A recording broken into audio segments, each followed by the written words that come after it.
Home plus മീഡിയയുടെ പുതിയൊരു വീഡിയോയിലേക്ക് സ്വാഗതം. ലോക്സഭാ തിരഞ്ഞെടുപ്പ് അടുത്തിരിക്കുന്ന സാഹചര്യത്തിൽ നിരവധി ആനുകൂല്യങ്ങൾ കേന്ദ്ര സർക്കാർ പ്രഖ്യാപിച്ചു കഴിഞ്ഞു. ഇപ്പോഴിതാ വനിതാ ദിനത്തിൽ മറ്റൊരു പ്രഖ്യാപനം കൂടി നടത്തിയിരിക്കുകയാണ് പ്രധാനമന്ത്രി നരേന്ദ്രമോദി. പാചകത്തിനായി എല്ലാവരും ആശ്രയിക്കുന്ന ഗ്യാസ് സിലിണ്ടറുകൾക്ക് 100 രൂപ കുറച്ചിരിക്കുകയാണ്.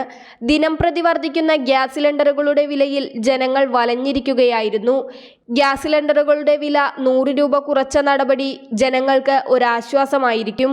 വനിതാ ദിനത്തിൽ ഗാർഹികാവശ്യത്തിനുള്ള LPG സിലിണ്ടറിന്റെ വില 100 രൂപയാണ് കേന്ദ്ര സർക്കാർ കുറച്ചിരിക്കുന്നത്. പ്രധാനമന്ത്രി നരേന്ദ്രമോദി എക്സിലൂടെയാണ് ഇക്കാര്യം അറിയിച്ചത്. രാജ്യമെമ്പാടുമുള്ള കോടിക്കണക്കിന് കുടുംബങ്ങളുടെ സാമ്പത്തിക ഭാരം കുറയ്ക്കാൻ ഈ നടപടി സഹായകമാകുമെന്നും നാരീശക്തിക്ക് പ്രയോജനകരമാകുമെന്നും അദ്ദേഹം കൂട്ടിച്ചേർത്തു. പാചകവാതകത്തെ താങ്ങാനാകുന്ന വിലയിൽ ലഭ്യമാക്കുക വഴി കുടുംബങ്ങളുടെ ക്ഷേമവും ആരോഗ്യകരമായ പരിസ്ഥിതിയും ഉറപ്പാക്കാനാണ് ലക്ഷ്യമിടുന്നതെന്ന് മോദി പറഞ്ഞു. വനിതാ ശാക്തീകരണവും സ്ത്രീകളുടെ ജീവിതം കൂടുതൽ ആയാസരഹിതമാക്കാനുള്ള ലക്ഷ്യത്തിന്റെ ഭാഗമാണിതെന്നും അദ്ദേഹം കൂട്ടിച്ചേർത്തു.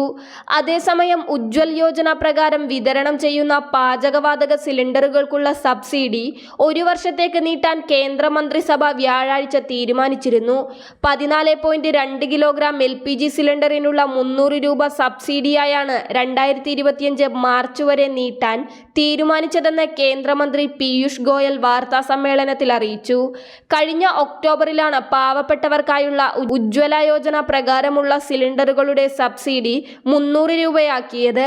പുതിയ തീരുമാനം നടപ്പാക്കുമ്പോൾ സർക്കാരിന് 12,000 കോടി രൂപ അധികമായി ചിലവാകും.